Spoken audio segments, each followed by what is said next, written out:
నేను మా మనిషికి చెప్పేశాను, చెప్పండి I don't want to work with him anymore. ఇక మీద నాకు ఇంత ఒక ఇన్సల్ట్ నా యూనిట్కి ఇన్సల్ట్ అయిందని నేను ఫీల్ అవుతున్నాను. నా ఆఫీస్కి వెళ్తే అందరూ ఫేస్ ఇలా పెట్టుకొని కూర్చున్నారు. ఎన్ని రోజులు ఇప్పుడు నేను షూటింగ్ చేయాల్సిన టైం ఇది వదిలేసి నేను ప్రెస్ మీట్ పెట్టుకొని మాట్లాడుతున్నాను.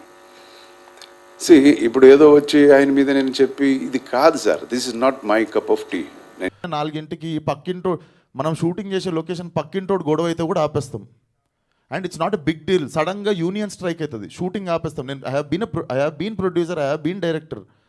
సడన్గా యూనియన్ స్ట్రైక్ అయితే ఆపేస్తాం, సడన్గా ప్రొడ్యూసర్ స్ట్రైక్ అయితే ఆపేస్తాం. నేను కూడా చాలా లాసులు ఫేస్ చేసినా కానీ దానివల్ల సినిమా డ్యామేజ్ అవుతుంది అనుకోం కదా. టోటాలిటీలో నేను 50 రోజులు యాక్టింగ్ చేసే ముందు ఫస్ట్ డే డౌట్ఫుల్గా ఉండొద్దు, కొన్ని మాట్లాడుకొని వెళ్దామన్న ఇంటెన్షన్తోనే పెట్టిన మెసేజ్.